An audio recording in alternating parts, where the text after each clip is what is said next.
Who is the strongest Sannin? For a while now, I've had this kind of pre-built up notion in my head that Orochimaru is the strongest, followed by Jiraiya, then Tsunade.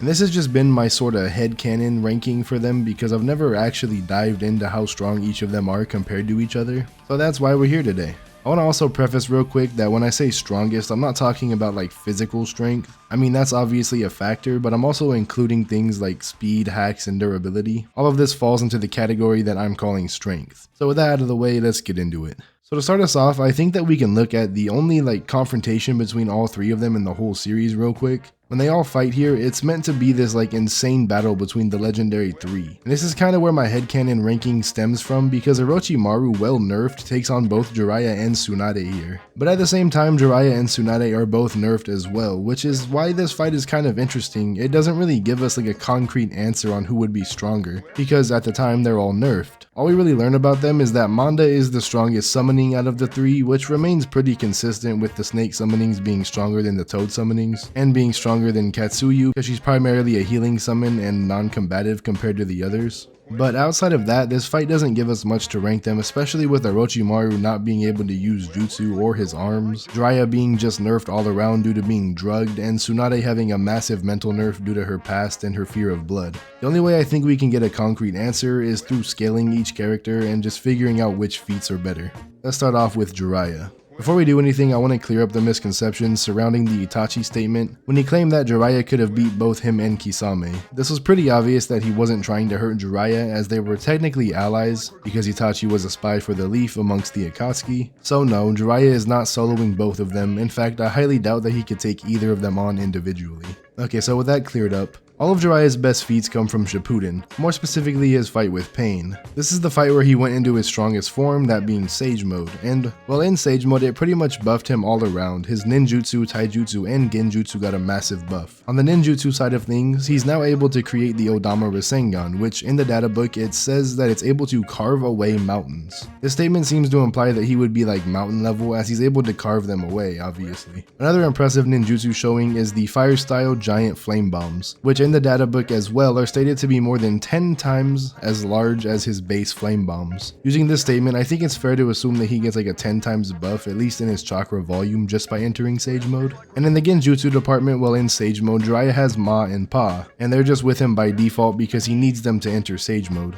And they have access to what is stated to be the strongest genjutsu in the series, and that being the Sage Art Frog Song. This is kind of contentious because there's a few genjutsu stated to be the strongest throughout the series, so I think it's more likely that this is like just the strongest sound-based genjutsu. This is obviously my headcanon, but it kind of makes more sense. Either way, it's a very powerful genjutsu nonetheless. For Jiraiya's speed, the only thing we really have to go off of is the time when he rushes the Preta path with his Odama Rasengan before his shoe hits the ground. This is by far his most impressive speed feat, but he also has like times when he speed blitzed the human path, which is still somewhat impressive due to the shared vision that the Pains possess. And I mean, outside of all this, that's pretty much it for Jiraiya. I mean, he has other jutsu such as like the Toad Belly, which is also really strong, but it's more used to just capture people so they don't run away. Moving on to Tsunade, she has some pretty crazy feats in the War Arc. 100 Healings, or Ninja Art Creation Rebirth, is stated to be the ultimate regeneration technique, and in the data book even compares this technique to Hashirama's passive healing abilities, and we know how insane just having some of Hashirama's cells are. So for it to be compared to his healing abilities is kinda nuts. This technique combined with her massive amount of physical strength is a deadly combination that even had her somewhat on equal playing grounds as Edo Madara, with her being able to survive pretty much being chopped in half by his Susanoo, and even breaking through his Susanoo ribcage at one point. She also has some pretty crazy speed feats in this fight, with her somewhat keeping pace with the Forthright Kage, and managing to land hits on Edo Madara. Granted, Madara was severely holding back at this point, so I mean, take that as you will. But that's about it for Tsunade. She doesn't really have much variety in her arsenal. She just has insane healing and strength, plus her slug summon that for the most part just grants her more healing. Now on to Orochimaru, who I think has the most feats to go over out of all three of them. First, his fight with Hiruzen, which is where we first get to see just how much of like a menace Orochimaru is. There's not much feats for him in this fight besides his Edo Tensei, because he just has Hashirama and Tobirama do a majority of the fighting in this. But when they do actually fight each other, it's pretty clear that they're about even. And there's a common misconception that Hiruzen was holding back and Orochimaru wasn't, which I just don't think is the case. We're shown Orochimaru literally crying at the thought of killing Hiruzen and trying to play it off as being like excited to kill him. And though he wouldn't admit it, he did hold back in this fight as well. So I do think that they were pretty relative here, putting Orochimaru above the other Kage of this era, meaning that he would be above the likes of the 4th Raikage A, Yagura, Anoki, and Rasa, which we already knew because he did kill Rasa. And we know this because Hiruzen is directly stated to be above the other Kage, and if Orochimaru is relative to him just by nature, Orochimaru is also above them. I'd also like to add that Orochimaru has some crazy durability, being able to tank a punch from Tsunade in part 1. This is the same Tsunade that almost killed Jiraiya with a punch, and Jiraiya also compares that to what Naruto did to him when he was in the Four Tails state, which is also consistent because Orochimaru fought Four Tails Naruto, and even though this version of Orochimaru should be significantly weaker than when he fought Hiruzen, due to him literally being on his deathbed, he was still fighting on even terms with Four Tails Naruto, even going so far as stopping his tailed beast bomb and pushing and pinning him down with the Kusanagi blade.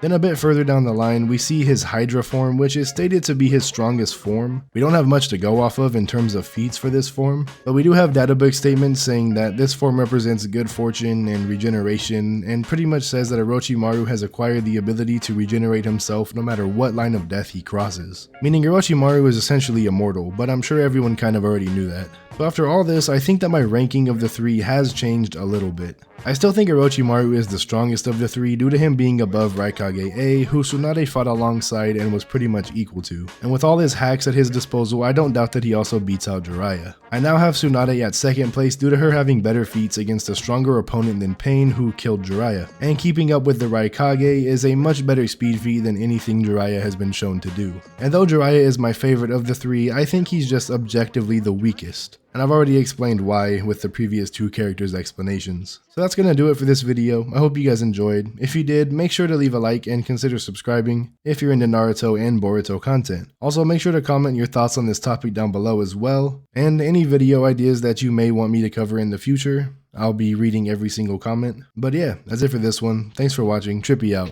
Peace.